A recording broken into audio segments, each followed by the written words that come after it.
dans le Seigneur, je vous salue dans le précieux nom de Jésus-Christ de Nazareth. Que la grâce de Dieu, sa paix et sa miséricorde vous localisent pendant ces moments de la mort de notre Seigneur Jésus-Christ. Christ est notre Pâque. Christ est la Pâque qui a été immolée pour toi et pour moi. Voilà pourquoi nous voulons parler un tout petit peu de la puissance de la résurrection. Nous avons pris un passage dans 1 Corinthiens chapitre 15, versets 35 à 40, mais nous allons lire les 3 premiers versets. Je lis dans le nom de Jésus, mais quelqu'un dira, comment les morts ressuscitent-ils et avec quel corps reviennent-ils? Insensé, ce que tu sèmes ne reprend point vie s'il meurt. Et ce que tu sèmes, ce n'est pas le corps qui naîtra, c'est un simple grain de bleu peut-être, ou de quelque autre semence. Que le Seigneur vous bénisse. Christ est plus qu'un prophète de religion. Aucun leader ou prophète de religion a annoncé qu'il devrait mourir et revenir à la vie. Nous voyons pour notre Seigneur Jésus et nous avons des preuves palpables de ce qu'il avait annoncé, ce que les prophètes ont annoncé dans l'Ancien Testament et cela s'est réalisé. Les prophètes ont annoncé sa venue, les prophètes ont annoncé sa mort et les prophètes ont annoncé sa résurrection. David, qui était aussi prophète et roi, a prophétisé sur la mort et la résurrection de Jésus. Il a dit que son corps ne va pas voir la corruption. C'est dans Psaume chapitre 16, le 19 au 9e verset jusqu'au 11e verset. Et lui-même, le Seigneur, le roi des rois, a dit aussi à ses disciples qui va être l'objet des attaques des pharisiens et des scribes et qui vont le mettre à la mort. Et lui-même aussi a annoncé au monde, il a dit que détruisez ce temple et en 3 jours je vais relever ce temple. C'est dans Jean chapitre 2 verset 19 à 21. Nous voulons parler de la puissance de la résurrection comme je venais de dire. Mais en soi, nous allons prendre 3 exemples ou 3 illustrations pour appuyer ce que je vais dire.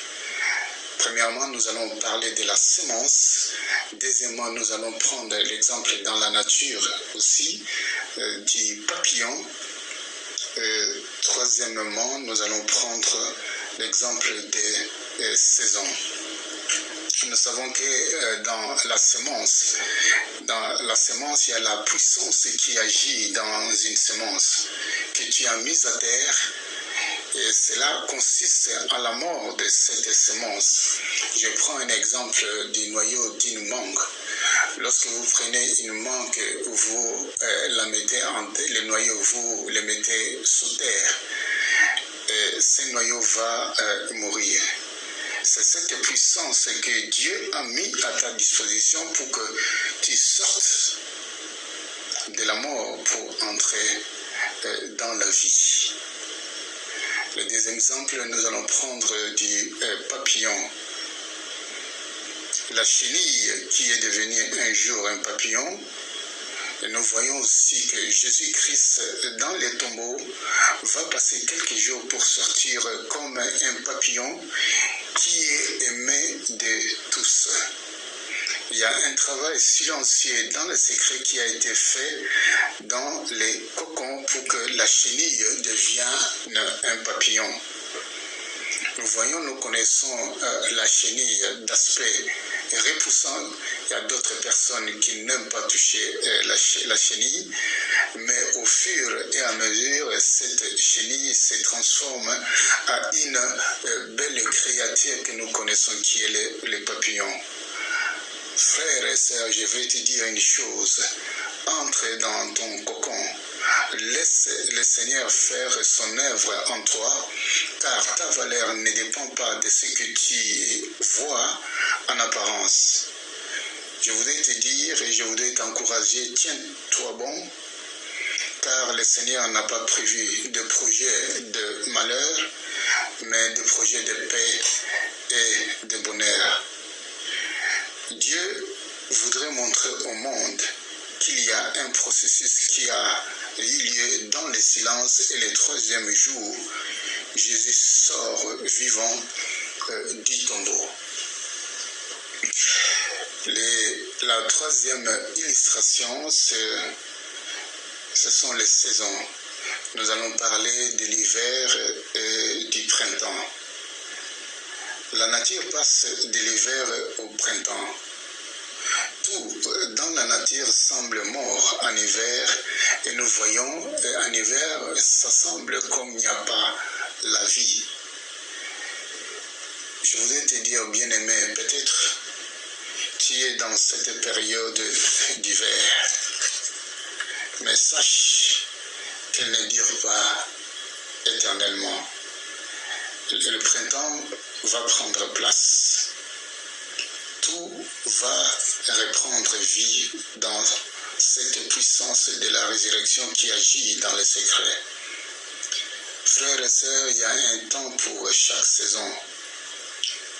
Vendredi soir, lorsque Christ est mort, c'était la désolation, c'était des larmes, c'était les jours sombres pour Jésus et les siens, et aussi pour l'Église.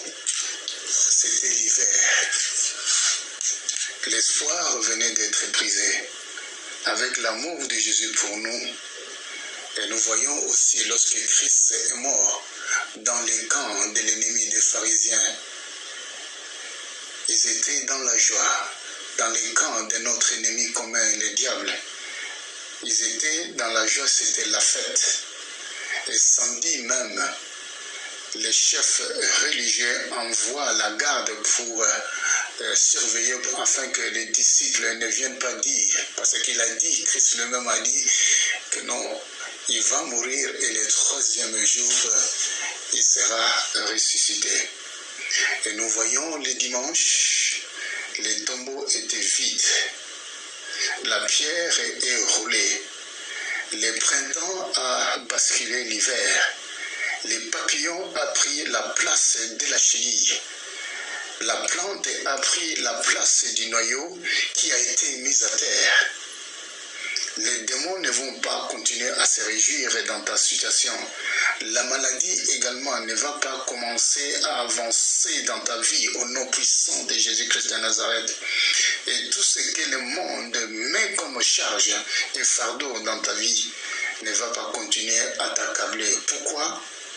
Parce que le matin du troisième jour, notre Seigneur Jésus-Christ, le roi des rois, le Seigneur des seigneurs, est ressuscité. Alléluia.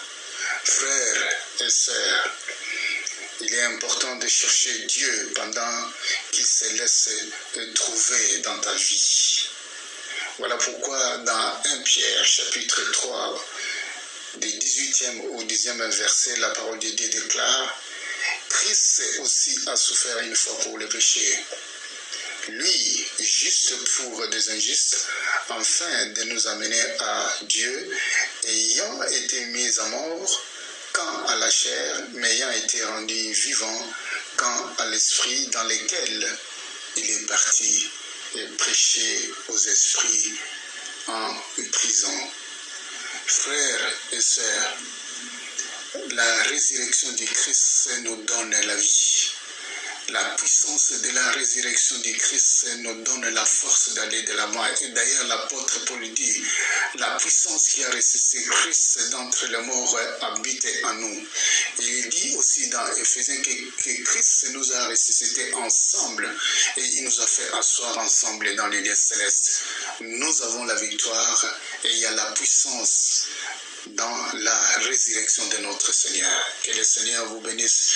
Tout ce qui a été enfoui, tout ce qui a été mort soit ressuscité dans le nom de Jésus. Nous allons prier. Père Céleste et Dieu Tout-Puissant, je bénis ton nom ce matin. Je te glorifie parce que tu as donné ta vie, parce que tu nous as rachetés à grand prix. Merci pour la puissance de la rédemption. Merci pour l'œuvre de la croix et que tu as dit tout a été accompli.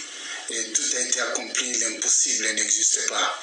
Et que ce matin, l'Éternel des armées, tout blocage doit soit délogé au nom puissant de Jésus-Christ de Nazareth. Merci pour la résurrection et merci parce que dans la résurrection, tu nous donnes la vie.